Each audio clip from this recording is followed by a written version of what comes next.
मनुष्य केवल रोटी ही से नहीं परंतु हर एक वचन से जो परमेश्वर के मुख से निकलता है जीवित रहेगा।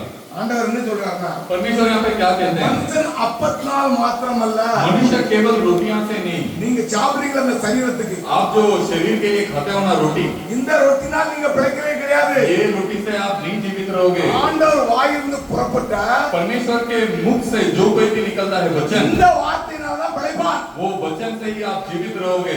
இந்த வார்த்தையை ये वचन को நீங்க எந்த அளவுக்கு வாங்கி புசிக்கிறீர்களோ, आप जितना ज्यादा लेकर खाओगे, எந்த அளவுக்கு இந்த வார்த்தையை தியானிக்கிறீர்களோ, जितना ज्यादा ये वचन को ध्यान करोगे, நீங்க என்ன பிழைப்பீங்க। பைபிள் சொல்லு तो आप जीवित रहोगे करके कलाम कहता है। ये वचन का मतलब क्या है? வார்த்தை தான் தேவன், ये वचन है परमेश्वर।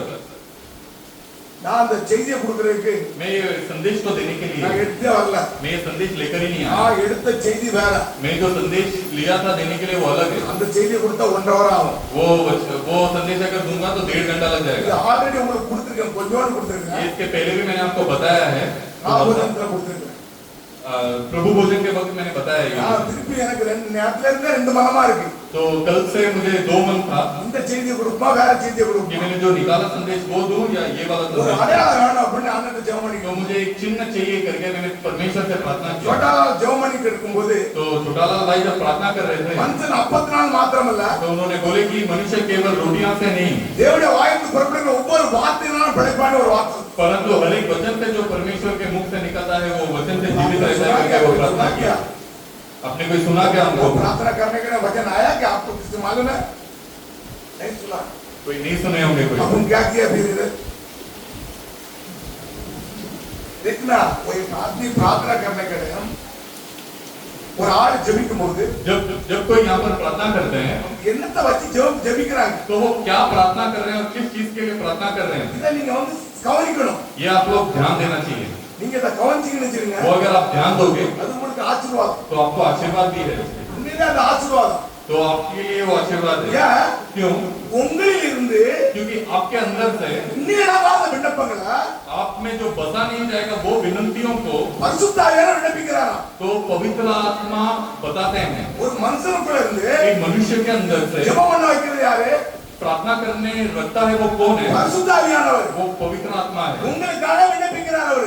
आपके लिए वो विनती करते हैं, மனுஷன் கிடையாது, वो मनुष्य नहीं करता। உங்களுக்காக எனக்காக आपके लिए और मेरे लिए பரிசுத்த ஆவியானவர் पवित्र आत्मा ஒரு மனுஷனுக்குள்ள இருந்து ஜெபிக்கிறார்। एक मनुष्य के अंदर रहकर प्रार्थना करते हैं। நம்ம எப்பவுமே காது கொடுத்து கேட்கணும்। तो इसे हमेशा हमें कान लगाकर सुनना ஒரு चाहिए। ஆள் ஜெபிக்கும் போது अगर यदि कोई यहाँ पर एक व्यक्ति यदि यहाँ पर प्रार्थना करते हैं நம்ம கண்ணை மூடிட்டு तो हम आँख बंद करके என்ன ஜெபிக்கிறான்னு கேட்கணும்। क्या प्रार्थना करते हैं करके सुनना चाहिए। உங்க வாழ்க்கையை பத்தி அதுல வெளிப்படும்। तो आपके जिंदगी का बहुत सारे चीज उसमें प्रकट होगा। ஒரு மனுஷன் அப்பத்தினால் மாத்திரமல்ல, तो एक मनुष्य केवल रोटी से ही नहीं தேவனுடைய வாயிலிருந்து புறப்படுகிற ஒவ்வொரு வார்த்தையினாலும் பிழைப்பான்। परंतु हर एक वचन से जो परमेश्वर के मुख से निकलता है जीवित रहेगा। வார்த்தை தான் யாரு? தேவன்। ये वचन ही परमेश्वर है। வார்த்தை யாரு? वचन कौन है? எல்லாருக்கும் தெரியுமா? सबको पता है क्या? வார்த்தை தான் தேவன்। ये वचन ही परमेश्वर है। இந்த வார்த்தை தான் यही वचन ஆதியாகமம் யோவான் 1 எடுங்க, योना का किताब पहला अध्याय निकालेंगे हम।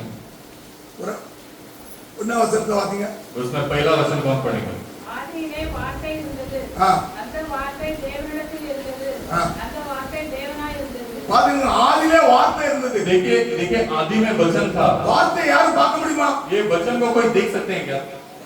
வார்த்தை உங்களுக்குள்ள இருக்கு இன்னைக்கு। अगर वचन आपके अंदर है, நீங்க ஒண்ணு நினைச்சிட்டு இருக்கீங்க, आप अगर कुछ चीजें सोच रहे हो, வீட்டை வேலை கொடுக்குறேன், நீங்க நினைச்சிட்டு இருக்கீங்க आप कुछ चीजें सोच रहे हो, நான் இன்னைக்கு வீட்டுல போய் சிக்கன் பண்ணணும், सोच रहे हो कि मैं घर पे जाके चिकन बनाना है मुझे। அது யாருக்கு? உங்களுக்கு தான் தெரியும்। तो ये बात सिर्फ आपको पता है। நீங்க எப்ப சொல்றீங்களோ आप जब मुंह से बोलते हो அப்பதான் அந்த வார்த்தை தெரியும் வெளியில। तभी वो वचन बाहर समझ में आएगा। ஆனா இதுதான் நம்ம இயேசு கிறிஸ்து। तो यही हमारा यीशु मसीह அவர் है। வார்த்தையா இருந்தாரு, वो वचन के रूप में थे அந்த வார்த்தை और वो वचन தேவனிடத்துல இருந்துச்சாம்। परमेश्वर के साथ था। இப்போ வார்த்தையும் தேவனும் ஒண்ணா ரெண்டா? तो वचन और परमेश्वर एक है या अलग है? ஏலியா, இதுல நீங்க ஸ்ட்ராங்கா இருக்க முதல்ல। इसमें आप लोग दृढ़ से रहिए। தேவனுக்குள்ள வார்த்தை இருந்துச்சு, परमेश्वर के अंदर वचन था, அந்த வார்த்தை தேவனோட இருந்துச்சு। वो वचन परमेश्वर के साथ था। எனக்குள்ள இருக்கிற வார்த்தை, मेरे अंदर का वचन, நான் உன்னை நினைக்கிறேன் मैं अगर कुछ सोच रहा हूँ அமெரிக்காவுக்கு போனோம், मुझे अमेरिका जाना है, நான் அப்ப நினைச்ச அந்த வெளிப்பட்டு जब मैं वो सोचकर वो चीजें करूंगा तभी वो प्रकट होगा, அந்த வார்த்தை எனக்குள்ள இருந்துச்சு. पर वो चीजें मेरे अंदर होगी। அவர்ட்ட என்ன நினைவு இருந்துச்சு? तो उनके अंदर कौन सा सोच था நான் அந்த பூமியில कि मुझे ये संसार को, பிரவேசிக்கணும், सर ये संसार में मुझे प्रवेश करना है, எல்லா ஜனங்களும் ரட்சிக்கப்படணும். सभी लोग यहाँ पे उद्धार पाना இது है, அவருக்குள்ள இருந்துச்சு. ये उनके अंदर था। பாருங்க, தேவனா இருந்துச்சு. देखिए ये परमेश्वर था, அவர் ஆதியிலே தேவனா இருந்தாரா? वो आदि में परमेश्वर था। தேவனா யாரு? ये परमेश्वर कौन है?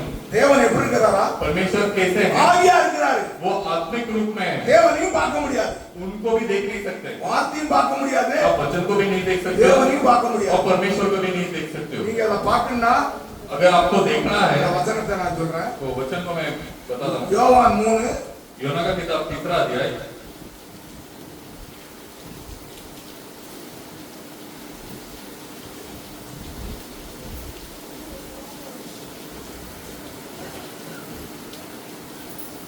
யோவான் 4 योना का किताब 14 अध्याय 24 வாசிங்க. 24वां वचन को पढ़ेंगे। தேவன் ஆவியா இருக்கிறார். ஆ. அவரை தொழுது கொள்கிறவர்கள் ஆ. ஆவியோடு உண்மையோடு அவரை தொழுது கொள்ள வேண்டும் என்றார். தேவன் எப்படி இருக்கிறாரா? परमेश्वर कैसे है? ஆவியா இருக்கிறார். आत्मा है, அவர் எப்படி தொழுது கொள்ளணுமா? उनको कैसे आराधना करना है? ஆவியோடும் आत्मा से உண்மையோடும் தொழுது கொள்ளணும். और सच्चाई से आराधना करना है। இப்ப ஒரு கேள்வி வரும் நமக்கு. अभी यहाँ पर एक सवाल उठेगा आपको, ஒரு மனுஷனுக்குள்ள एक मनुष्य के अंदर தேவனுடைய ஆவி இருக்கணும், परमेश्वर का आत्मा होना चाहिए அவருடைய உண்மையே இருக்கணும். और उनका सच्चाई भी होना चाहिए।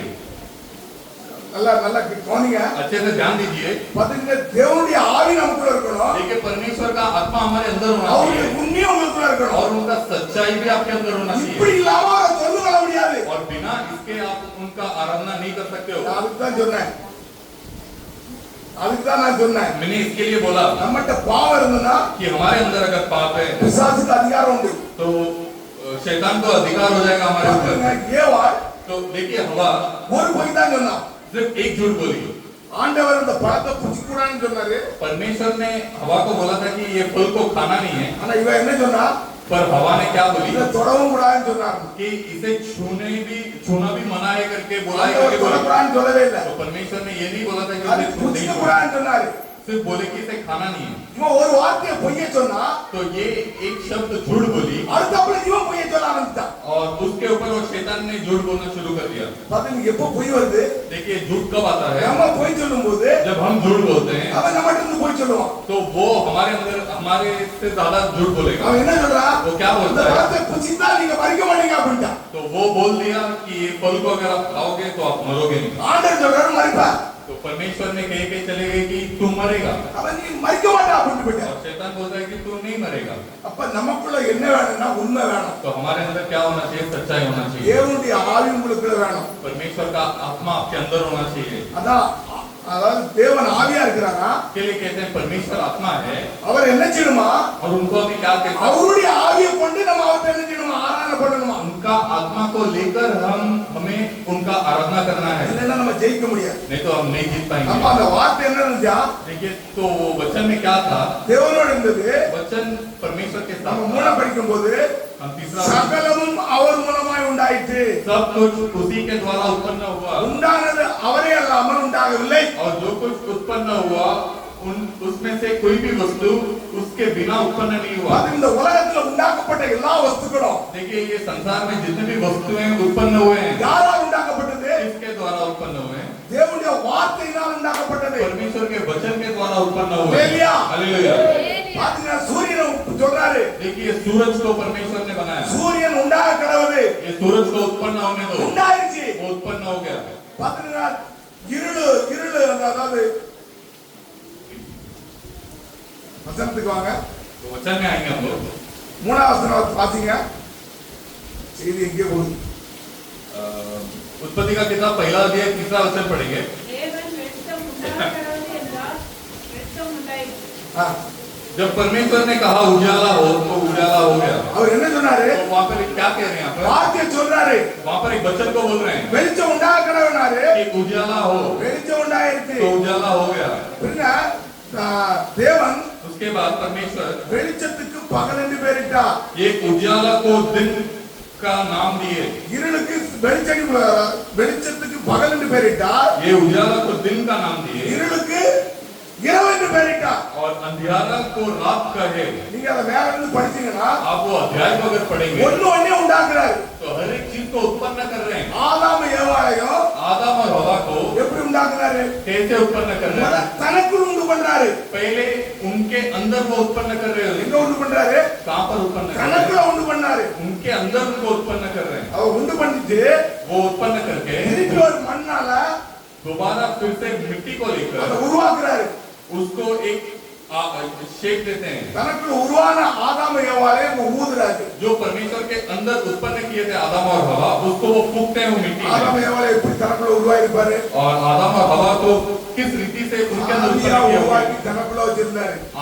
आत्मा से बनाकर उनके अंदर रखे थे वो। அதுதான் ஆண்டவர் சொல்ற ஆவியோடு உண்மையோடு தொடர்பு கொள்ளணும். तो इसीलिए परमेश्वर कहते हैं कि आत्मा और सच्चाई से आराधना करना है நீங்க उनका। ஆண்டவர்களை எப்படி இருந்திருப்பீங்க? आप सब परमेश्वर के अंदर किस तरह रहे होंगे? ஆவியா வார்த்தையா இருந்திருப்பீங்க. आप वचन के साथ रहे होंगे। இந்த வார்த்தை தான் ये वचन ही நீங்க 13 வாசிங்கன்னா आप अगर 13वां वचन को पढ़ेंगे, அவர் ரத்தத்தினாலாவது அகிலே யோவான் திருப்பார். அந்த வார்த்தை மாம்சமாகி திருவையினாலும் சத்தியத்தினாலும் நிறைந்தவராய் நமக்குள்ளே வாசம் பண்ணினார். அவருடைய மகிமை கண்டோம். அது பிதாவும் 13 வாசி. அவருடைய இரத்தத்தினாலாவது அந்த சுத்தத்தினாலாவது புருஷனுடைய சுத்தத்தினாலாவது பிறவாமல் தேவனாலே பிறந்தவர்கள். பாத்துருங்க, देखिए இவர் ரத்தத்தினாலேயோ மாம்ச சிந்தையில பிறக்கல. वो ना ही लहू से ना ही मांस की इच्छा से उत्पन्न தேவனால हुए। பிறந்தவர் वो அப்படிங்கிறது. परमेश्वर से उत्पन्न हुए करके இயேசு कैसे கிறிஸ்து எப்படி பிறந்தாரு? यीशु मसीह कैसे उत्पन्न हुए? வார்த்தையா பிறந்தாரு. वचन वचन में उत्पन्न हुए। எப்படி வார்த்தையா பிறந்தாரு? कैसे वचन में उत्पन्न हुए? மரியாதை தேவதூதன் இறங்கி வாரான். मरियम के पास देवदूत उतर कर आता है। நீ ஒரு கன்னியா இருக்கிற, तू एक कुंवारी है ஒரு குமாரனை பெற்றெடுப்ப. और तू एक बेटा जन्मेगी। அவன் என்ன சொன்னா? वो क्या बोला? உம்முடைய வார்த்தையின்படி எனக்கு ஆக கடவுள். आपके वचन के अनुसार हो जाएगा। லேலியா, हालेलुया।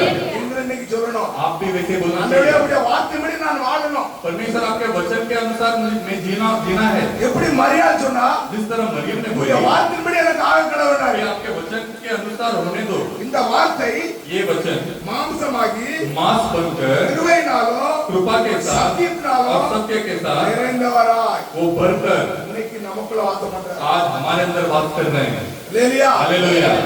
இதுதான் main. यही मेन है। இவர் உங்களுக்குள்ள வாசமா இருந்தாருன்னா ये आपके अंदर अगर वास करेंगे நீங்க பிழைப்பீங்க. तो आप जीवित रहोगे। இதுதான் ஆண்டவர் சொல்றாரு. इसके लिए परमेश्वर कहते மனுஷன் हैं அப்பத்தினால் மாத்திரமல்ல, मनुष्य केवल रोटी से नहीं தேவனுடைய வாயிலிருந்து புறப்படுகிற ஒவ்வொரு வார்த்தையினால பிழைப்பார். पर परमेश्वर के मुख से जो कोई भी वचन निकलता है उससे जीवित रहेगा। இதுதான் பைபிள் சொல்லுது. तो यही कलाम कहता है தேவன் ஆவியா இருக்கிறாரா? परमेश्वर आत्मा है। நம்ம எப்படி தெரிந்து கொள்ளணுமா? हमें कैसे आराधना करना होगा? ஆவியோடு आत्मा से உண்மையோடு और सच्चाई से அவரை நம்ம தெரிந்து கொள்ளணுமா? उनको हमें आराधना करना है। அடுத்த வசனம் சொல்லுது, और दूसरा वचन कहता है பரிசுத்த அலங்காரத்தோடு पवित्र मुकुट पहनकर பரிசுத்த அலங்காரத்தோடு அவரை தெரிந்து கொள்ளணுமா? पवित्र मुकुट पहनकर उनको आराधना करना है। பைபிள் சொல்லுது, ये कलाम कहता நம்ம है என்ன செய்யணுமா? हमें क्या करना है? ஜீவ பலியாக ஒப்பு கொடுத்து அவரை ஆராதிக்கணுமா? एक जीवन का बलि के रूप में देकर उनको आराधना करना है। ஜீவ பலியை பத்தி உங்களுக்கு தெரியுமா? ये जीवन का बलि क्या होता है पता है क्या? ஒரு ஆட்டுக்குட்டிய एक मेमना को தோலை உரிக்கிறாங்க. उसका चमड़ी को वो लोग छीलते हैं। முதல்ல என்ன செய்றாங்க? पहले क्या करते हैं? வெளியில உள்ள பாவத்தை பிரிக்கிறான். बाहर का पाप को उसे छील के निकालते हैं, எடுக்கிறான் வெளியே. उसे बाहर निकालते हैं। அதுக்கப்புறம் துண்டு துண்டா வெட்டி வைக்கிறான். उसके बाद उसे टुकड़े टुकड़े में काटते हैं வெட்டி கொண்டு பலி வைக்கிறாங்க. और काट कर वो उसे बलि के लिए लेके जाकर வானத்துல रखते அக்கினி हैं। இறங்கி அதை நினைச்சு சுட்டரிக்கு. और आसमान से आग उतर कर उसे वो जला देता இந்த है। சரீரத்தில் இருக்கிற பாவங்கள் तो ये शरीर में का जो पाप है எல்லா பலிகளும் சுட்டரிக்கப்படணும். सभी पाप को जला देना चाहिए। லேலியா, हालेलुया। கேட்கறதுக்கு வந்து நல்லா இருக்கும். ये सुनने के लिए अच्छा होगा, நம்ம கிரியில கொண்டு வரும்போது கொஞ்சம் கஷ்டமா இருக்கும். पर जब हम करने जाएंगे तो बहुत तकलीफ होगी। அதுதான் பைபிள் சொல்லுது. इसलिए कलाम कहता நம்ம है என்ன தெரியுமா? तो हमें क्या करना है? ஜீவ பலியாக அவர்கிட்ட ஒப்பு கொடுக்கணுமா? एक जीवन का बलि के रूप में हमें समर्पण करना है। हमें இப்ப நம்ம பரலோகத்துக்கு போயிட்டு இருக்கோம். अब हम स्वर्ग राज्य में जा रहे हैं। எங்க போறோம்? कहाँ पर जा रहे हैं? பரலோகத்துக்கு போயிட்டு இருக்கிறோம். स्वर्ग राज्य में जा रहे हैं। பாத்தீங்கன்னா இன்னைக்கு இஸ்ரவேலுக்கு விரோதமாக देखिए आज इजराइल देश के विरुद्ध 120 145 தேசம் வந்து ஒண்ணு கூடிருச்சு. 145 देश एकजुट हो गया. இஸ்ரேலுக்கு தோஸ்தா இருந்தவங்க எல்லாம் இஸ்ரேலுக்கு விரோதமாயிட்டாங்க. जो भी इजराइल देश के दोस्त साथ थे वो सब उसके विरोधी बन गए. அதுக்கு வரைக்கு அடையாளமே நமக்கு இஸ்ரேல் தான் முக்கியம். देखिए परमेश्वर का आगमन का चिन्ह यही है. இஸ்ரேல் தான் முக்கிய ஞாபகம். वो चिन्ह में इजराइल देश ही हमारे लिए मुख्यत्व है. பைபிள் சொல்லுது कलाम कहता है ஒரு நதி இருக்கா. एक नदी ஐராத் நதி. ஐராத் நदी. நதி பேர் என்ன பேரு? ஐப்ராத் நதின்னு ஒரு நதி இருக்கு. ஐப்ராத் नदी करके एक नदी है. அந்த நதியை வத்த பண்ணுவார் ஆண்டவர். वो नदी को परमेश्वर सुखा देंगे. இந்த நதியில ये नदी में எல்லா தேசத்துக்கும் सभी देश के लोग தரப்பட விடப்போமா இஸ்ரேலுக்குள்ள सभी தரப்பட அந்த நதியை வத்த பண்ணி वो नदी को पूरा सुखाकर सभी देश के लोग उसमें से चलकर जाएंगे. எங்க யார பிடிக்கிறீங்க? आप किसको पकड़ने के लिए? இஸ்ரேலை பிடிக்கிறீங்க. इजराइल को पकड़ने के இந்த लिए. இஸ்ரேல் ஜனங்கள் எல்லாம் और ये इजराइल के सारे लोग மலைக்குள்ள போய் ஒளிஞ்சு இருப்பாங்களா? மலை वो पहाड़ों में जाकर छुपे होंगे. ஆனா அங்க யார் யுத்தம் பண்ணுவாங்களா? और वहां पर युद्ध कौन करेगा? எல்லாத்தையும் ஆண்டவர் வத்த பண்ணி அவங்க எல்லாம் கொண்டு வந்தாரு.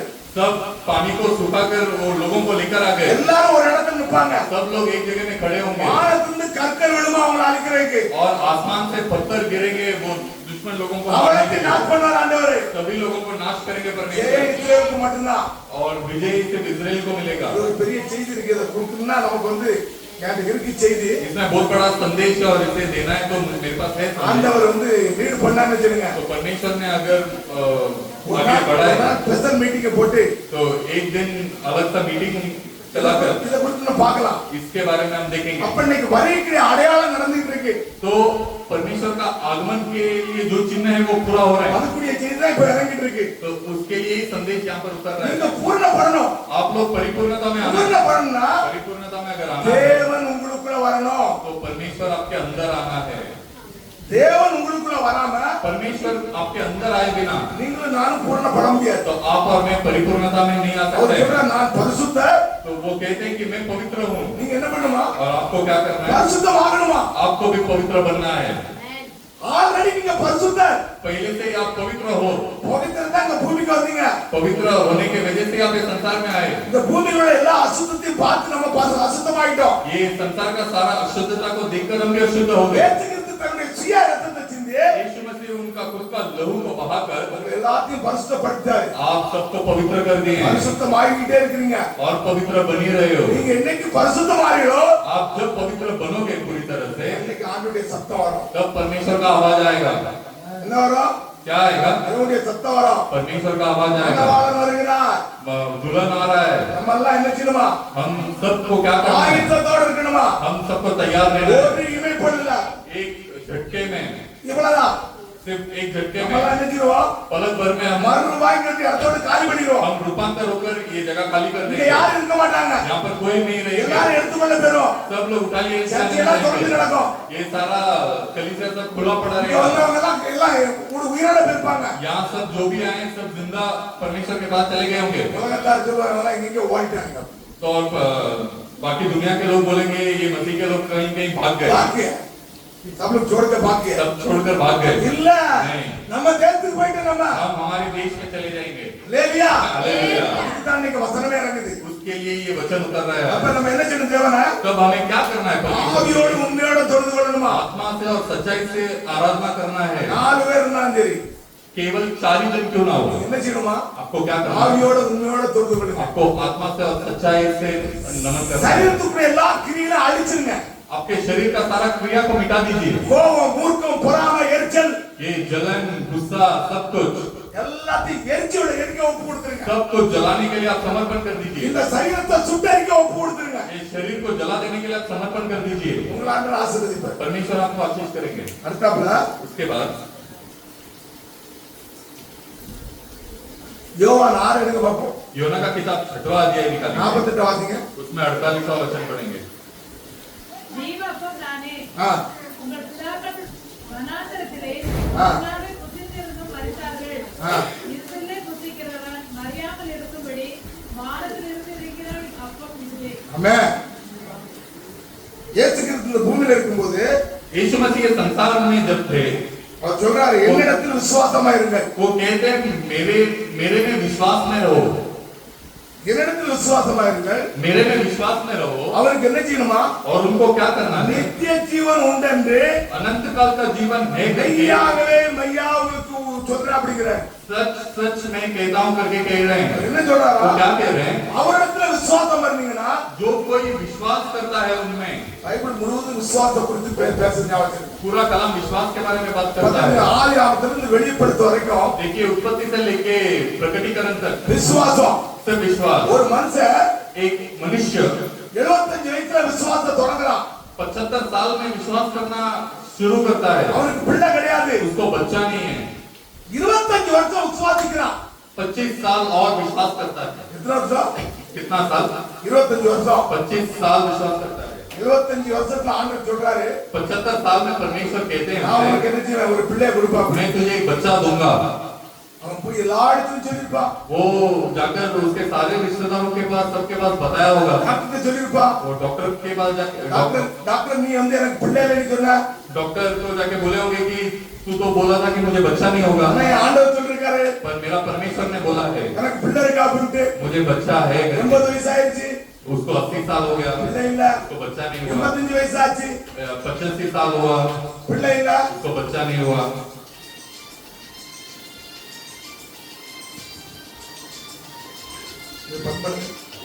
பிள்ளை இல்ல.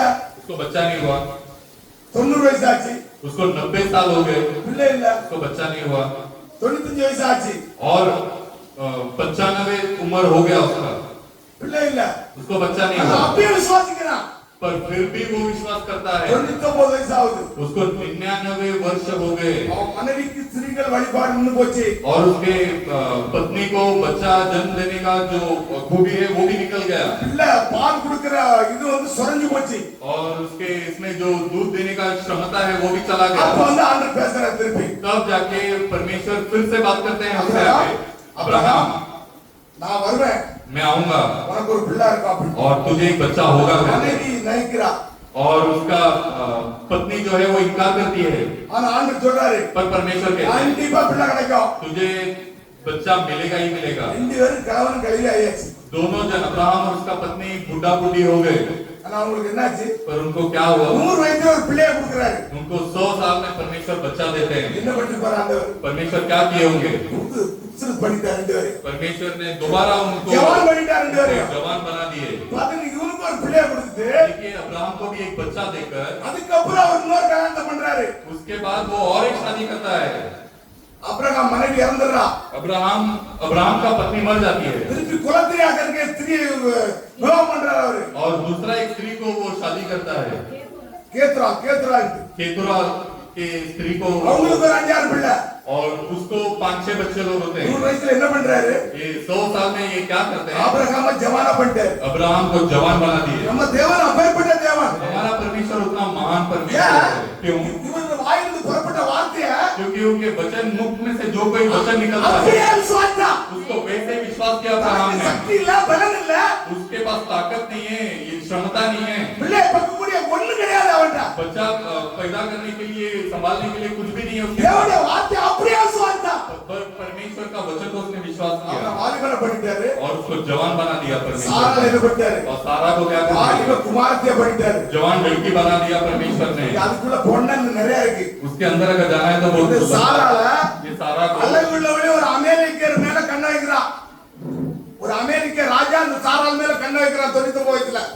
ये सारा को दूसरा एक राजा इस पर नजर मारता है जब ये 99 वर्ष की थी। எந்த அளவு குப்சத்தா பண்ணிருப்பாரு. तो कितना खूबसूरत परमेश्वर ने बदल दिया होगा उसे। இதான் பைபிள் சொல்லுது. यही कलाम कहता है மனிதன் 40 நாள் மாத்திரம் இல்ல, मनुष्य केवल रोटी से नहीं, தேவனுடைய வாயிலிருந்து புறப்படுகிற ஒவ்வொரு வார்த்தையினாலும் பிழைப்பார். और परमेश्वर के मुख से जो कोई वचन निकलता है उससे जीवित இந்த रहेगा। வார்த்தை எந்த அளவுக்கு நீங்க விசுவாசிக்கிறீங்களோ ये वचन को जितना ज्यादा आप विश्वास करोगे அந்த அளவுக்கு நீங்க என்ன செய்வீங்க? उतना ज्यादा आप क्या करोगे? பலசாலியா இருப்பீங்க. आप उतना ज्यादा बल पाओगे। பலம் உங்களுக்கு பெருகிட்டே இருக்கிறோம். बल आपको बढ़ता ही जाएगा। ஆண்டரா அப்ப என்ன சொன்னாங்க? என்ன சொல்றாரு இயேசுகிறிஸ்து? परमेश्वर तो यीशु मसीह यहाँ पर क्या कह रहे हैं? ஜீவ அப்பா நானே. जीवन का रोटी मैं ही हूँ। யாரா? कौन है? இயேசுகிறிஸ்து ஜீவ அப்பமா. यीशु मसीह जीवन का रोटी அவர் है। என்ன சொல்றாரு? वो क्या कहते हैं? உங்கள் பிதாக்கள் आपका पुरखों ने வனாந்தரத்தில் जंगल में மன்னாவை புசித்து மரித்தார்கள். उन लोग ने वो मन्ना को खाए और मर गए। 20 லட்சம் ஜனங்கள் ये 20 लाख लोग அங்க வனாந்தரத்தில் ஆண்டவர் கொன்றாரு. जंगल में उनको लेकर आते हैं இவங்க परमेश्वर। எடுத்து சாப்பிட்டாங்களா? वो लोग क्या खाए? தூதனுடைய அப்பத்தை சாப்பிட்டாங்க. जो देवदूत लोग खाते हैं वो मन्ना को खाए ये लोग, சாப்பிட்டவனா மரிச்சு போனா. और वो जो कोई भी खाए वो सब मर गए। அவ்வளவு பேரும் வனாந்தரத்துல மரிச்சு போனா. सब लोग वो जंगल में मर गए। அவன் மரிச்சு சரீரத்தை பலப்படுத்தினா, वो मरकर शरीर को जो बल, சாவு முன்னாடி தன் சரீரத்தை பலப்படுத்தினா, मरने से पहले उनके शरीर को उन्होंने बल किया। அவன் வேலை செய்யல. वो काम नहीं किए அவன் எல்லாம் தேவனுக்கு விரோதமா முறுமுறுத்தான். और परमेश्वर के विरुद्ध बात करते रहे வனாந்தரத்துல அழிக்கப்பட்டான். और वो जंगल में मारे गए। ஆண்டவர் சொல்றாரு, परमेश्वर कहते हैं நான் வானத்திலிருந்து இறங்கி வந்த அப்போ. मैं आसमान से उतर कर आया हुआ मन्ना हूँ। அவர் எங்க இருந்து இறங்கி வந்தாரா? वो कहाँ से उतर कर आए? வானத்திலிருந்து இறங்கி வந்தாரா? स्वर्ग से उतर कर आए। எப்படி இறங்கி வந்தாரு? कैसे उतर कर आए? வார்த்தையின் சரீரத்துக்குள்ள வந்தாரு. वचन के शरीर के अंदर आए। அர்த்தம் என்ன? அவர் சொல்றாரு, நான் வானத்திலிருந்து இறங்கி வந்த ஜீவ அப்பா அப்படிங்கிறாரு. वो कहते हैं कि मैं स्वर्ग से उतर कर आया हुआ जीवन का रोटी இந்த हूँ। அப்பத்தை புசிக்கிறவனுக்கு ये रोटी को खाने वाले को மரணமே இல்ல அப்படிங்கிறாரு. मृत्यु है ही नहीं करके कहते இந்த हैं। வார்த்தை, ये वचन, இதுதான் தேவன், यही परमेश्वर है, இதுதான் இயேசு கிறிஸ்து. यही यीशु मसीह இவர் है। எதுக்கு இந்த பூமியில வந்தாரா? ये क्यों ये संसार में आए? யோவான் 3:16 வாசிங்க பாப்போம். யோனா 3 अध्याय 16 वचन को पढ़ेंगे। தேவன் ஆ. தம்முடைய ஒரே பேரான குமாரனை ஆ. விசுவாசிக்கிறவன் எவனோ ஆ. அவன் செத்துப் போகாமல் நித்திய ஜீவனை அடையும்படிக்கு அவரை தந்தருளி இவ்வளவாய் உலகத்தில் அன்பு கூர்ந்தார்। வாசிங்க தவிர இனிமே படம் பட்டாப்பட். क्योंकि परमेश्वर ने हाँ। जगत से ऐसा प्रेम रखा हाँ। कि उसने अपने एकलौता पुत्र दे दिया हाँ। ताकि जो कोई उस पर विश्वास करे हाँ। वह नष्ट न हो परंतु अनंत जीवन पाए। ஆமென். ஹalleluya. ஹalleluya. வாசிங்க தம்முடைய ஒரே குமாரனாகிய देखिए उनका एक ही पुत्र को இந்த பூமியில அனுப்புறார். ये संसार में दे दिए। எதுக்கு அனுப்புறாரா? क्यों दिए? நீங்களும் நானும் ताकि आप और मैं கெட்டு போக கூடாது. नष्ट न हो, கெட்டு போக கூடாதுன்னு नष्ट न हो करके। இப்போ ஒரு வீட்ல வந்து अभी एक घर में ஒரு பாத்திரத்துல ஒரு பொருளை நம்ம வைக்கிறோம். एक बर्तन में अगर कोई चीजें रखते हैं நம்ம எடுக்காம இருந்தா கெட்டு போகும். उसे अगर निकाला ही नहीं तो वो खराब हो இந்த जाएगा। பூமிக்குரிய பர்த்தன்ல ये संसार का बर्तन में நம்ம இருந்து கெட்டு போறோம். हम है और खराब हो जा रहे हैं। நம்ம என்ன செய்யணுமா? हमें क्या करना மீட்டு है? எடுக்க முடியாக हमें दोबारा लौटाने के लिए, நித்திய ஜீவனை அடைய முடியாய் ताकि अनंत जीवन पाए, அவரை இந்த உலகத்தில் தந்து அன்பு கூர்ந்தார். उनको ये संसार में देकर प्रेम किया। அவரை இயேசு கிறிஸ்து இந்த பூமியில அனுப்பி यीशु मसीह को ये संसार में भेजकर நம்ம எல்லாம் மீட்கப்பட முடியாக हम सब बचा लिए जाए। உங்களுக்கு எனக்கு என்ன அன்பு கூர்ந்தார் அப்படிங்கிறது. आपको और मेरे लिए वो प्रेम करे। அதுதான் அவர் சொல்றாரு. इसके लिए वो कहते हैं, யோவான் 6 நம்ம படிக்கும்போது योना के किताब, நானே வானத்திலிருந்து இறங்கி வந்த ஜீவப்பம். मैं ही स्वर्ग से उतरा हुआ जीवन का இந்த रोटी அப்பத்தை हूँ। புசிக்கிறவனுக்கு ये रोटी को जो खाएगा பிழைப்பான் அப்படிங்கிறாரு. वो जीवित रहेगा करके कहते हैं। நான் கொடுக்கும் அப்போ मैं जो देता हूँ रोटी, இந்த உலகத்தில் ஜீவனுக்கு நான் கொடுக்கிற என் மாம்சமே அப்படிங்கிறாரு. ये संसार के लिए मैं दिया, मेरे तरफ से दिया जाने वाला ये मेरा मांस है करके कहते हैं। இந்த மாம்சத்தை புசிக்கிறவனுக்கு ये मांस को जो खाता है மரணம் கிடையாது. उसको मृत्यु नहीं இந்த है। வார்த்தையை புசிக்கிறவனுக்கு மரணம் கிடையாது. ये वचन को जो खाता है उसको சொல்றாரு मृत्यु அப்புறம் नहीं है। அப்புறம் என்ன उसके சொல்றாருன்னா बाद वो कहते हैं, 51 வாசிங்க. उसमें 51 वचन को पढ़िए। நான் படிச்சேன். அது கீழ வாங்க. அப்பொழுது யூதர்கள் ஆ. இவன் தன்னுடைய மாம்சத்தை எப்படி நமக்கும் புசிக்க கொடுப்பான் என்று ஆ. தங்களுக்குள்ளே வாக்குவாதம் பண்ணினார்கள்। பாத்துடுங்க. இந்த தேவன் வார்த்தையாக இருந்த தேவன் देखिए ये परमेश्वर जो वचन के रूप में थे, மாம்சத்துல வெளிப்பட்டார்னு அந்த யூதர்களுக்கு அறிய முடியல. ये मांस में प्रकट हुए करके वो यहूदी लोग पहचान नहीं पाए। இன்னைக்குள்ள கிறிஸ்தவர்களும் அறிய முடியல. आज लोग भी ईसाई लोग भी से पहचान नहीं पा रहे हैं। அவர்தான் தேவன்ட்டு அவங்க அறியல. वही वो परमेश्वर है करके वो पहचान नहीं पाए। இன்னைக்குள்ள சபையும் அறியல. आज के कलीसिया भी वो पहचान नहीं पा रहे ஏன்னா हैं, இவர் 3 துண்டு போடுறாங்க, 3 கடவுள். क्योंकि वो कहते हैं कि ये 3 खुदा के रूप में इसे बांट देते हैं। ஏன்? क्यों? இவர் பிதாவே கூப்பிட்டாரு. क्योंकि यीशु मसीह ने हे पिता करके पुकारे। இத வச்சு நிறைய பேர் ஏறறாங்க.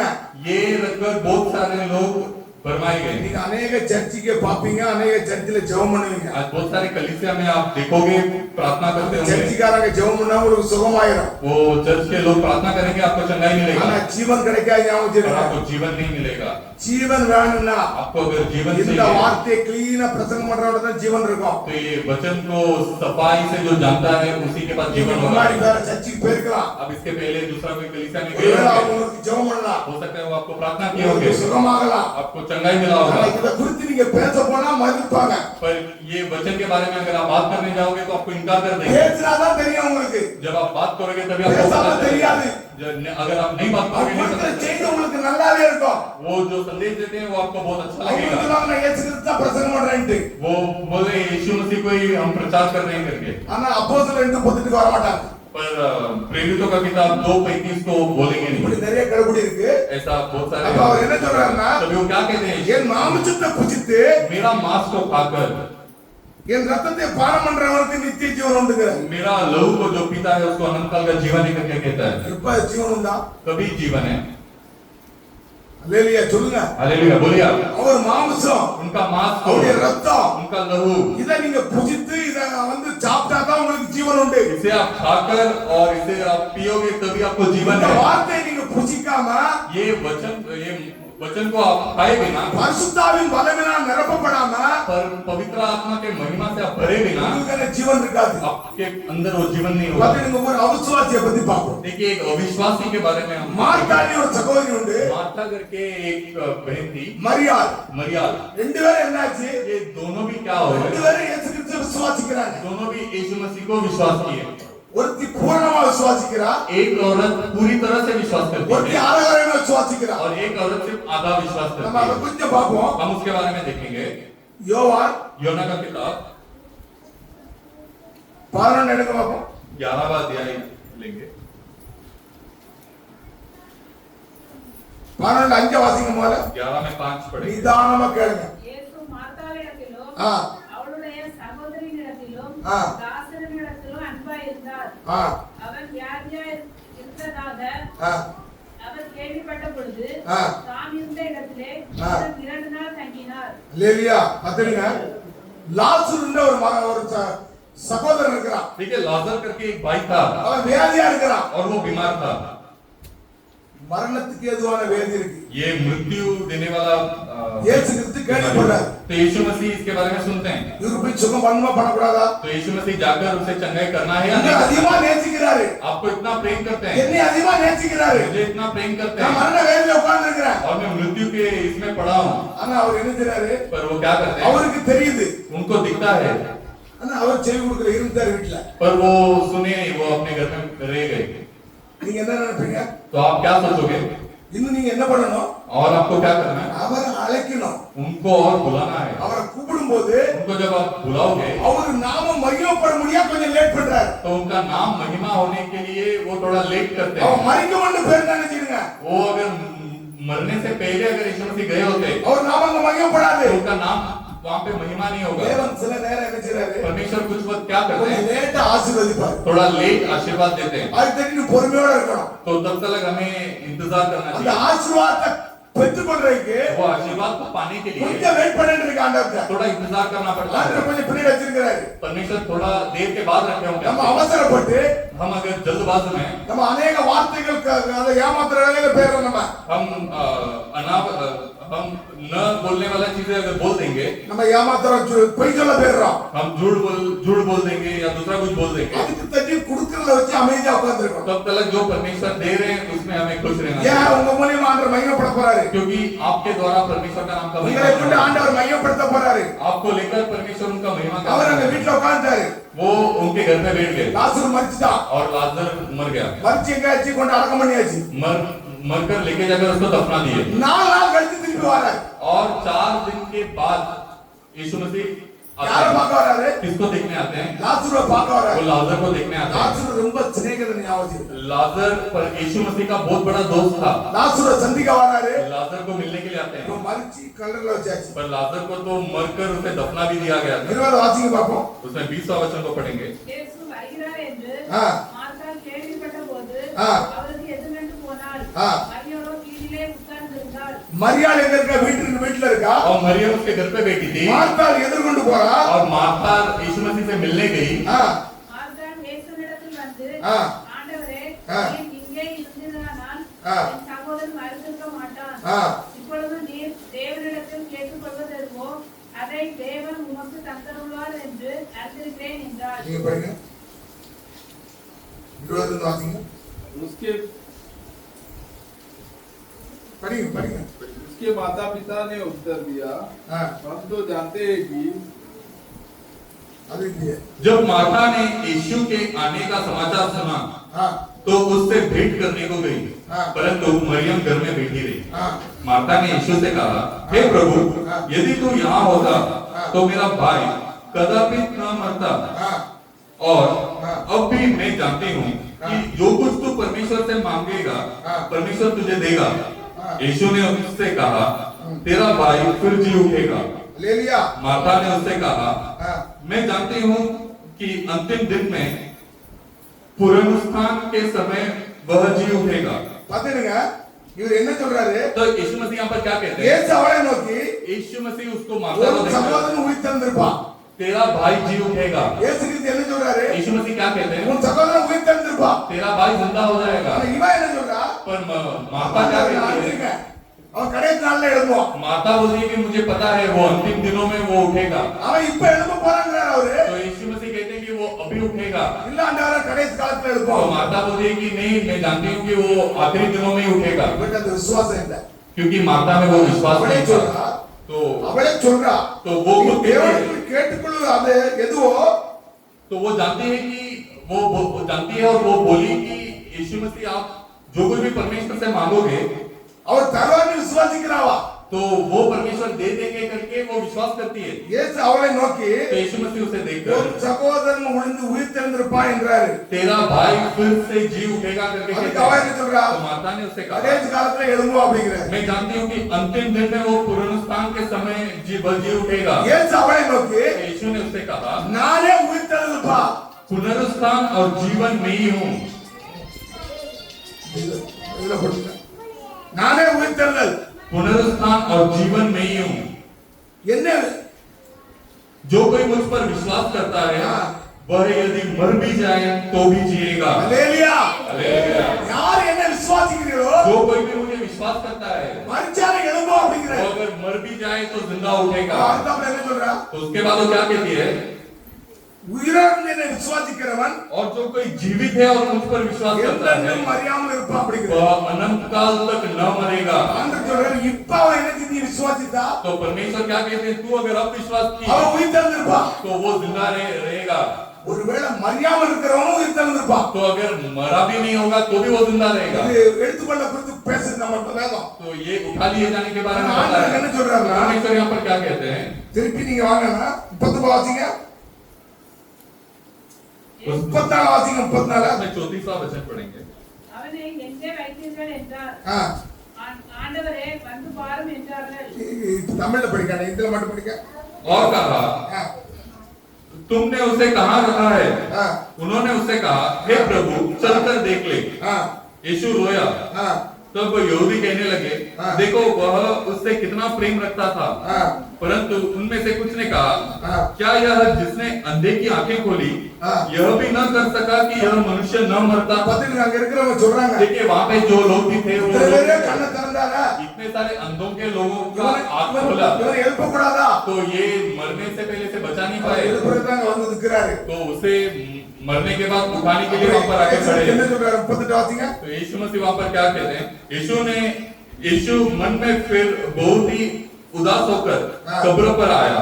हाँ। वह एक गुफा थी हाँ और एक पत्थर उस पर रखा था। हाँ। यीशु ने कहा, पत्थर हटाओ। हाँ उस मरे हुए की बहन माता उससे कहने लगी, हे प्रभु उसमें से अब तो दुर्गंध आती है हाँ। क्योंकि उसे मरे 4 दिन हो चुके हैं। பத்திரிக்கை என்ன சொல்றா तो ये यहाँ पर ये क्या कहती இவர் है? இவனை எழுப்ப வந்திருக்கிறாரு तो लाजर को उठाने के लिए यीशु मसीह आए। எல்லாருடைய விசுவாசம் இப்படிதான் இருக்கு तो सबका विश्वास ऐसे ही है। உங்களை சுகப்படுத்துறதுக்காக பக்கத்துல வந்திருக்கிறாரு आपको चंगाई देने के लिए यीशु मसीह बाजू में आए हैं। சுகம் ஆகுமா ஆவாதா ये चंगाई होगा या नहीं होगा? அவ அதான் சொல்றா तो माता वही कहती है, ஆண்டவரே परमेश्वर இப்ப கல்ல எடுத்தா நாருமே அப்படிங்கிறா अभी ये पत्थर अगर हटाएंगे तो यहाँ पर दुर्गंध आएगा क्योंकि इसे इसे मरे नहीं हुए- गिरा। ये क्या கல் எடுத்தா நாறு அப்படிங்கிறான். ये पत्थर हटाया तो यहाँ पर दुर्गंध आएगा। அப்போது மரித்தவன் 14 வாசிங்க 14 அல்ல 40 तब उन्होंने उस पत्थर को हटाया। यीशु ने आंखें उठाकर कहा, 40 வாசிங்க முதல்ல.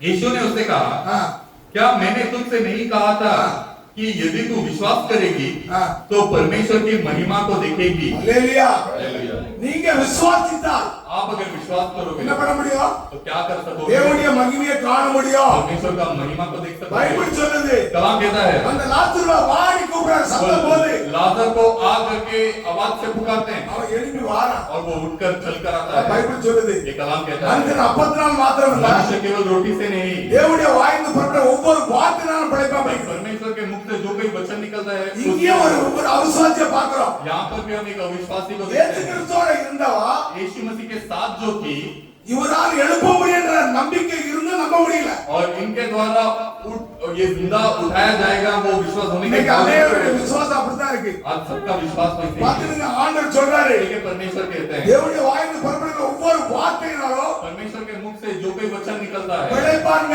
उससे वो जिंदा இந்த रहेगा। வார்த்தையை எடுத்து நீங்க விசுவாசித்தால் ये वचन को लेकर अगर आप विश्वास करोगे உங்களுக்கு என்னது? तो आपको क्या है? ஜீவன் உண்டு. आपको जीवन है। இந்த வார்த்தையை அப்படியே நம்பி ये वचन को वैसे ही विश्वास करके உங்க வாழ்க்கையில अनेक பாவம் இருக்கு. आपके जिंदगी में बहुत सारा पाप है। நீங்க விட முடியாத பாவத்துல இருக்கீங்க. आप ऐसा पाप है जो आप छोड़ नहीं सकते हो। நீங்க ஒருவேளை அது உங்களுக்கே தெரியாம இருக்கிற அந்த பாவம் हो सकता है वो पाप आपको पता ही ना हो, உங்களுக்கு விடுதலை கிடைக்கல.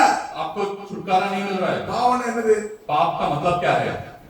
சொல்லுங்க. बोलिए। நீங்க ஒருவேளை கஞ்சா அடிச்சிட்டு இருக்கலாம், आप हो सकता है गांजा पीते होंगे, தண்ணி அடிச்சிட்டு हो இருக்கலாம், सकता है दारू पीते होंगे, நீங்க ஒருவேளை என்ன செய்யலாம், பிறருக்கு விரோதமா பேசிட்டு இருக்கலாம். हो सकता है किसी और के विरुद्ध आप बात करते होंगे।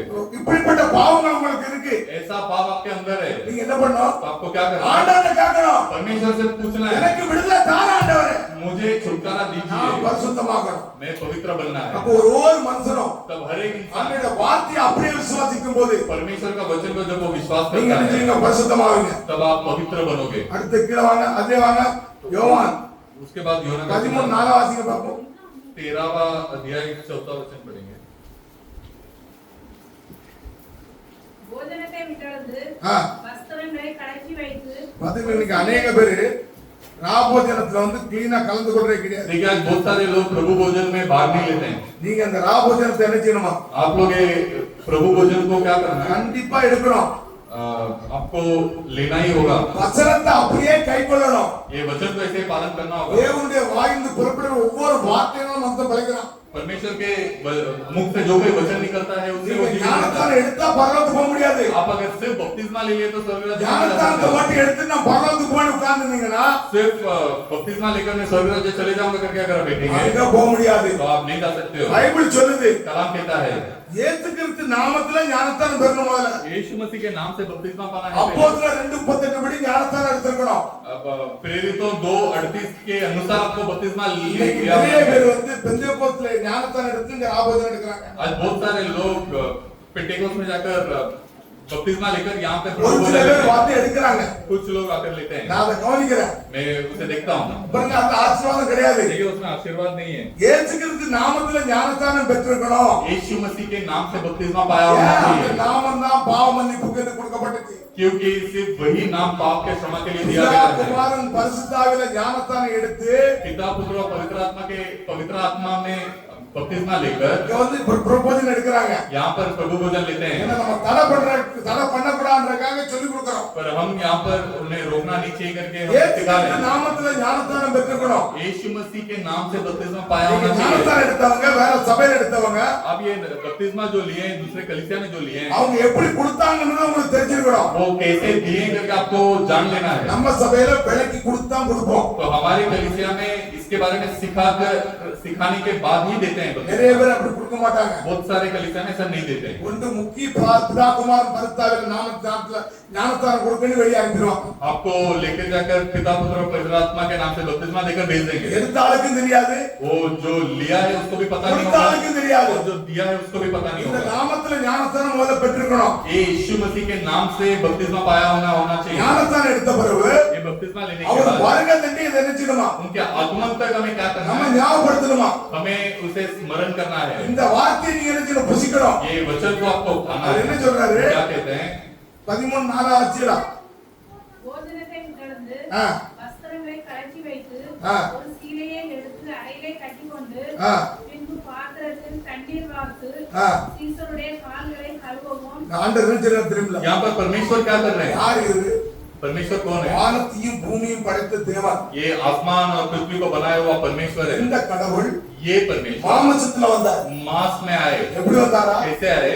மாம்சத்துல வார்த்தையின் சரீரமாக பூமிக்கு வந்தாரு मांस में वचन का शरीर लेके संसार में இவர் आए। பூமியில இருக்கும்போது और ये संसार में जब थे 12 சீத்துக்களை கூப்பிட்டு வச்சு तो 12 चेलों को बुलाकर அவங்க கால கழுவுறாரு उनके पैरों को धोते हैं। தாழ்மையை குறித்து ஞாபகம் இருக்கு. ये नम्रता को बताता இந்த है। வர்க்க பரியாத்து நிறைவு கூறணும் அப்படிங்கிறாரு अब उनके आगमन तक इसे स्मरण करना है करके वो कहते हैं। இந்த இடத்துல நிறைய பேர் ஃபெயில் ஆவாங்க ये जगह में बहुत सारे लोग फेल हो சுத்திகரிப்பு जाएंगे। வரும்போது जब शुद्ध करने आता है, சுத்திகரிப்பு வரும்போது जब ये शुद्धकरण आता है ஒன்னொன்னே ஃபெயிலாகி வெளியே போயிட்டே இருப்பான் तो हर एक चीज में फेल होकर वो बाहर निकल जाएंगे। பாத்தீங்கன்னா வலைய போட்டு மீனை பிடிச்சிடுறோம் देखिए जाल बिछाकर हम मछली पकड़े होंगे। மீனை நம்ம வெளியே உள்ள எடுக்கும்போது जब मछलियों को हम जहाज के अंदर लेंगे சபைக்குள்ள எல்லாம் வந்துடும் மீன் வரும் பாம்பு வரும் तो वो नाव के अंदर सांप आ जाएगा, मछली आ जाएगा, केकड़ा आ जाएगा, सब आ जाएगा। நீங்க எல்லாத்தையும் கொண்டு சேர்த்துட்டீங்க आप सबको लेके आकर वहां पे जमा कर लिए பாம்பு ஞானத்தான எடுக்கும் और वो सांप भी बपतिस्मा लेगा। சர்ப்பத்தில் வந்து ஞானத்தான எடுக்கும் सर्प का बीज भी यहाँ पर आकर बपतिस्मा लेगा। யூதாஸ் ஞானத்தான எடுத்துக்க மாட்டாரா यूदास बपतिस्मा लिया या नहीं लिया? எடுத்துப்பா वो लिया அவன் होगा, யாரு சர்ப்பத்துக்கு வித்து बट वो सर्प का बीज था। கடைசி நேரத்துல அவன் கால் கழுவி வந்தான் கால் கழுவுற வரைக்கும் வந்தான் और आखिरी टाइम में वो पैर धोने तक आ गया ரொட்டி சாப்பிட்டுட்டான் और वो रोटी भी खा लिया கடைசில வெளியே போயிட்டான் और आखिर में वो बाहर चला गया। சுத்திகரிப்பு வரும்போது जब शुद्धकरण आता है ஒவ்வொரு காரியத்தையும் நம்ம என்ன செய்வோம் तो हर एक चीज में हम क्या करेंगे? எழுப்பி வாரோம் हम उठकर आते हैं, அங்கதான் நம்ம ரூபம் வெளியே தெரியும் उसमें हमारा गुण ஆண்டவர் என்ன செய்யறாருன்னா அவன் காலை கழுவுறாரு तो परमेश्वर उसका पैर धोता அது है। ஒரு பேருக்கு சொல்றான் तो उसमें पतरस बोलता है, எட்ட வாசிங்க उसमें आठवां वचन पढ़ेंगे। பேதுரு அவரை நோக்கி ஆ. நீ ஒரு காலும் என் கால்களை கழுவப்படாது என்றான். ஆ. இயேசு அவனுக்கு பிரதித்திரமாக ஆ. நான் உன்னை கழுவாவிட்டால் ஆ. என்னிடத்தில் உனக்கு பங்கில்லை என்றார். ஒரே அடி அடிச்சாரு ये इसमें बहुत सफाई से அவர் बताया போய் है। பேதுரு காலை போய் கழுவ போறாரு यीशु मसीह पतरस का पैर जाकर धोने जाते हैं அவன் கழுவ விட மாட்டேங்கிறான் तो पतरस धोने नहीं ஏன் देता। அவன் சொன்ன தப்பா क्यों? उसने गलत बोला क्या? இல்ல उसने नहीं गलत நீர் बोला। ஆண்டவரியா ये परमेश्वर है। நீர் வந்து என் காலை கழுவலாமா आप इतने बड़े परमेश्वर मेरा पैर कैसे धो सकते அவர் என்ன हैं? சொன்னாரு तो वो क्या कहते நீ हैं? காலை கழுவுன்னு வச்சுக்க यीशु मसीह कहते हैं अगर நீ என்ன तू காலை கழுவலன்னா अगर मुझे तेरा पैर नहीं धोने ஏன்டா दिया உனக்கு பங்கு கிடையாதுன்றாரு तो मेरे में तुझे कोई भाग नहीं है। அவன் அர்த்தத்துல என்ன சொன்னது தெரியுமா तो उसके बाद पतरस क्या बोलता है? முழுவதும் கழுவுறா அப்படிங்கிறான் परमेश्वर सिर्फ पैर ही नहीं पूरा शरीर को நீ तू धोड़ा। முழுவதும் கழுவுன்னு சரிதான் तो पूरा शरीर को நீ धोना ठीक சுத்தமா है, இருக்கிற तू शुद्ध அவன் है, என்ன செய்யணுமா पर क्या करना है? காலை கழுவணும் அப்படிங்கிறார் उसका पैर को धोना அவர் है। சொல்றாரு 13 வாசிங்க उसमें 13वां वचन को पढ़ेंगे। நீங்கள் நீங்கள் என்னை போதகர் என்றும் ஆ ஆண்டவர் என்றும் சொல்கிறீர்கள். ஆ நீங்கள் சொல்கிறது சரியே. அது ஒரே இந்த ஒரு வசனமே போதும் देखिए ये एक वचन बस हो गया। நீங்க படிங்க तुम मुझे गुरु और प्रभु कहते हो ஆ और ठीक ही कहते हो क्योंकि मैं वही हूँ। நீங்க சொல்றது சரி அப்படிங்கிறாரு आप जो कह रहे हो वो सही है करके நான் बोल रहे தான் போதகரே हो। मैं ही वो गुरु நான் தான் हूँ, ஆண்டவரே मैं ही प्रभु हूँ। நிறைய பேர் சொல்லுவாங்க இயேசு கிறிஸ்து ஆண்டவர் நீங்க சொல்லிருக்காரு சொல்லுங்க பாப்போம் बहुत सारे लोग पूछेंगे आपको यीशु मसीह उनको प्रभु है करके बोले, कहाँ बोले? தன ஆண்டவர் நீங்க சொல்லிருக்காரு கேளுங்க उनको பாப்போம் प्रभु है कहीं पे बोलेंगे करके बताओ। இதுலயே ஒரே வார்த்தை போட்டாரு इसी में बताया है, நான் தான் போதகரே मैं ही गुरु हूँ நான் தான் ஆண்டவரே और मैं ही प्रभु நீங்க हूँ। சொல்லுகிறது சரியே तुम जो कहते हो वो सही है, நான் அவர்தான் அப்படிங்கிறார் मैं वही हूँ। நான் யாரு मैं कौन हूँ? நான் அவர்தான் मैं वही हूँ காணக்கூடாத தேவன் जो परमेश्वर का देख नहीं सकते, காணும்படியாக वो हम उन्हें देख सके இந்த பூமியில நான் இறங்கி வந்திருக்கிறேன் इसके लिए वो संसार में उतर कर ஆண்டவர் आए। கால கழுவுறேன் मैं ही आपका पैर को भी धो रहा हूँ। ஆண்டவரும் போதகரமாகிய நானே गुरु और प्रभु मैं जो मैं हूँ, உங்கள் காலை கழுவுவது உண்டானால் आपका पैर अगर मैं धो सकता हूँ, நீங்கள் ஒருவருக்கு ஒருவர் காலை கழுவி आप लोग एक दूसरे के पैर को धोकर காலை கழுவணுமா आप एक दूसरे के पैर को धोना தெளிவா है। பைபிள் சொல்லுங்க या இங்க फिर படிங்க सफाई से कहता है, நீங்க சொல்லுங்க படிங்க 14 यदि मैंने प्रभु और गुरु होकर तुम्हारे पाँव धोए हाँ। तो तुम्हें भी एक दूसरे के पाँव धोना चाहिए। தோனா செய்ய அப்படிங்கிறார் கழுவணும் அப்படிங்கிறாரு धोना चाहिए करके कहते हैं நான் क्योंकि உங்களுக்கு செய்தது போல் जैसा मैंने तुम्हारे लिए किया நீங்களும் செய்யும்படி तुम भी करे वैसा உங்களுக்கு மாதிரியாய் வைத்து போகிறார் அப்படிங்கிறார். आपको मैं ये रखकर जा रहा हूं करके कहते என்ன हैं। சொல்றாரு? क्या कह रहे हैं? நான் உங்களுக்கு சொல்லுகிறபடி मैं जैसे आपको बता रहा हूँ உங்களுக்கு மாதிரியா வைத்து போகிறார் அப்படிங்கிறாரு. वैसे मैं करके जा रहा हूँ करके ஆண்டவர் தன்னை தாழ்த்துறாரு. परमेश्वर खुद को नम्र தன்னை बनाते हैं, இணைக்கிறாரு, வெறுமையாக்குறாரு. खुद को खाली करते हैं। நான் உங்களுக்கு செய்து காமிச்சிருக்கேன்ப்பா. मैं आपको कर कर இதை दिखाया हूं। நீங்க என்ன செய்யணுமா? तो इसे आप மாதிரியாக நான் காமித்தேன். इसके जैसा आप भी करिए। மெய்யாகவே மெய்யாகவே நான் உங்களுக்கு சொல்லுகிறேன். सच सच में तुमसे कहता हूँ ஊழியக்காரன் जो सेवक है தன் எஜமானிலும் பெரியவன் அல்ல. वो उसके मालक से बड़ा नहीं है। பாத்துடுங்க, ஊழியக்காரன் அதை என்ன செய்யிட்டு இருக்கு? जो सेवक है वो क्या करना होता இயேசு है? கிறிஸ்து நம்ம பெரியவன் கிடையாது. यीशु मसीह से बड़ा नहीं है। இயேசு கிறிஸ்து நம்ம பெரியவன் கிடையாது. यीशु मसीह से सेवक बड़ा नहीं है। நம்ம ஊழியக்காரன் என்ன செய்யிட்டு तो இருக்கு? सेवक भी क्या करना அந்த है? கால கழுவணும். आपका पैर பைபிள் धोना சொல்லுது, है, सलाम होता है। அனுப்பப்பட்டவன் जो भेजा गया है தன் அனுப்பினவரின் பெரியவன் அல்ல. वो जो भेजने वाले से बड़ा नहीं हो सकता। பாத்துடுங்க, நீங்கள் तो आप लोग இவளை அறிந்திருக்கிறபடியா इसे जान लेने के लिए இவைகளை செய்வீங்களானால் பாக்கியவான்களா ये இருப்பீர்கள். सब जो जाने हो ये सब अगर करोगे तो आप भाग्यशाली இந்த हो। காரியத்தை செய்யறவன் தான் பாக்கியவான். तो ये सारे काम को जो करता है वही भाग्यशाली है। முதல்ல என்ன பண்ணிருக்கணும்? पहले क्या करना चाहिए? கர்த்தராகிய இயேசு கிறிஸ்து நாமத்தில் ஞானஸ்நானம் பெற்றிருக்கணும். परमेश्वर यीशु मसीह के नाम से बपतिस्मा पाया होना चाहिए। அடுத்தாப்புல उसके बाद அவர் வருகை மரியாதம் उनके आगमन तक அவருடைய ரொட்டியையும் उनका रोटी को அவருடைய ரத்தத்தை நம்ம பானம் और பண்ணணும். उनके लहू को हमें खाना और पीना है। அந்த பாதத்தை கழுவி और उनके पैरों को धोकर ஒருவருக்கு அன்பு கூறணும். एक दूसरे के साथ प्रेम से रहना है। அது இப்படி இருக்கிறவன் தான் देखिए ऐसे जो रहता है ஆண்டவர் கூப்பிடும்போது वही जो परमेश्वर जब बुलाते நம்ம हैं என்ன செய்வோம்? ஒரு இமைப்பொழுதுல वो तुरंत இடத்தை காலி பண்ணிரும். वो परमेश्वर के पास चला நம்ம जाए। இந்த பூமியில இருக்கிறதுக்கு வரல. हमें इस संसार में रहने के लिए नहीं நீங்க है। நல்லா சாப்பிடுங்க, आप अच्छे से खाएं, நல்லா சந்தோஷமா இருங்க, आप अच्छे से खुश रहे, நல்லா வேலை செய்யுங்க, आप अच्छे से काम करें, நல்லா ஜெபம் பண்ணுங்க, आप अच्छे से प्रार्थना நல்லா करें, உபவாசம் எடுங்க, आप अच्छे से उपवास लें, எப்போதும் வேதத்தை தியானிங்க. हमेशा वचन को ध्यान करें। இயேசு கிறிஸ்து வர போகிறார். परमेश्वर आने वाले நீங்க हैं। ஆயத்தப்படுங்க. आप लोग கர்த்தர் உங்களை ஆசீர்வதிப்பார். परमेश्वर आपको आशीष करें। நம்ம ஜெபம் பண்ணுவோம். हम प्रार्थना की ओर जाएंगे।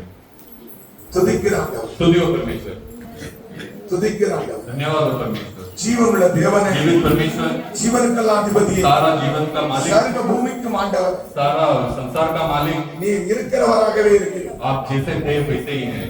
கர்த்தாவே, நீர் இன்றும் ஜீவிக்கிறீர். परमेश्वर आप आज भी जिंदा हो। உம்முடைய மகிமைகள் மத்தியில் இருக்கிறதுக்காக நாங்கள் நன்றி சொல்கிறோம். आपका महिमा हमारे बीच में है, उसके लिए हम धन्यवाद நீர் देते हैं। எங்களோடு இப்போது பேசுறதுக்காக நன்றி அப்பா. आप हमसे भी बात किए उसके लिए धन्यवाद இந்த देते हैं। வார்த்தையை நாங்கள் கை கொண்டு கர்த்தாவே, ये वचन को हम पकड़कर உம்முடைய வருகை வரையாத்தோம் आपके आगमन तक உம்மில் நிலைத்திருக்கணும். आप में टिका होना உம்முடைய चाहिए, வார்த்தையில் நிலைத்திருக்கணும். आपके वचन में टिका होना चाहिए। கர்த்தாவே, மனுஷன் அப்பத்தினால் மாத்திரமல்ல, परमेश्वर मनुष्य केवल रोटी से नहीं உம்முடைய வாயிலிருந்து புறப்படுகிற ஒவ்வொரு வார்த்தையினாலும் பிழைப்பார். पर आपके मुख से जो कोई वचन निकलता है उससे जीवित இந்த रहता है। வார்த்தையை புசிக்கிறவன் ஒவ்வொரு நாளும் பிழைக்கிறான். ये वचन को जो कोई भी खाता है वो जीवित இந்த रहता है। வார்த்தையை புசிக்கிறவனுக்கு நித்திய ஜீவன் உண்டு. ये वचन जो कोई भी खाता है उसको अनंत काल का இந்த जीवन है। வார்த்தை நீர் ஆண்டவரே, ये वचन आप हो, இதை எங்களுக்கு வைத்த ஆண்டவரே, इसे हमारे अंदर रखकर நாங்கள் அன்னிதினமும் ஓடத்தக்க, हम हर एक दिन भागने के लिए, அன்னிதினமும் உம்மை தேடத்தக்க, हर एक दिन आपको ढूंढने के लिए, அன்னிதினமும் உம்மை காணத்தக்க, हर एक दिन आपको देखने के लिए, அன்னிதினமும் உம்முடைய பிரசன்னத்தினால் நிரப்பப்படத்தக்க, हर एक दिन आपका महिमा से भरने के लिए, அன்னிதினமும் உம்முடைய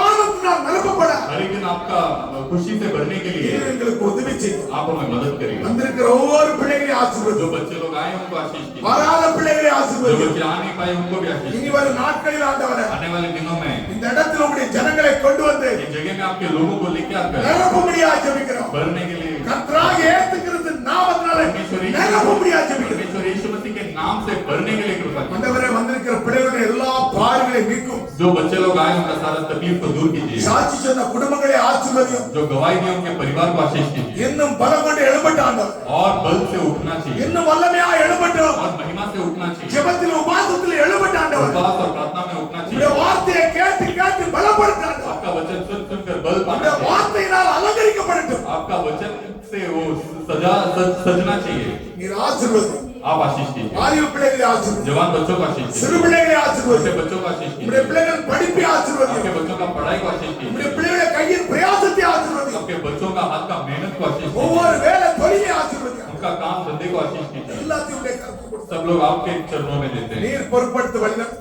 आप हाथ में लेकर चलाइए। இயேசு கிறிஸ்து நாமத்தில் ஜெபிக்கிறேன். यीशु मसीह के नाम से प्रार्थना करते हैं, आमीन। हे हमारे पिता, तू जो स्वर्ग में है, तेरा नाम पवित्र माना जाए, तेरे राज्य आए, तेरी इच्छा जैसे स्वर्ग में पूरी होती है वैसे पृथ्वी पर भी हो।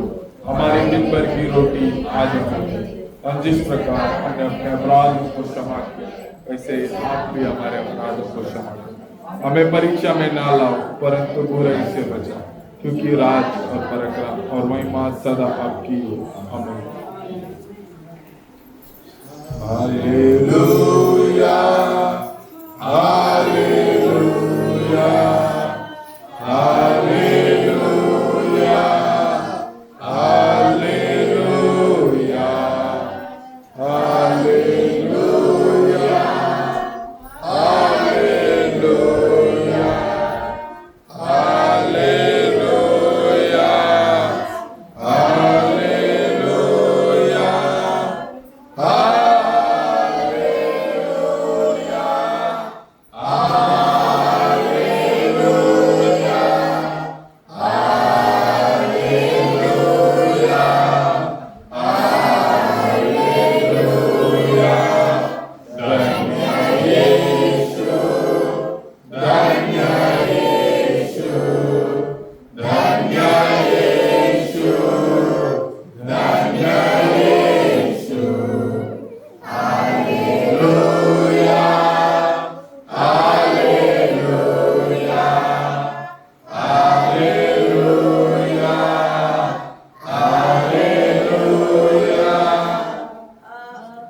अपना परमेश्वर यीशु मसीह का कृपा, उसका शान, उसका समाधान, उसका ऐक्य, उसका प्रेम, उसका आगम तक अपना साथ बढ़ा रहे। आमीन। हालेलुया, हालेलुया, जय मसीह। सबको फैसला, प्रभु आशीष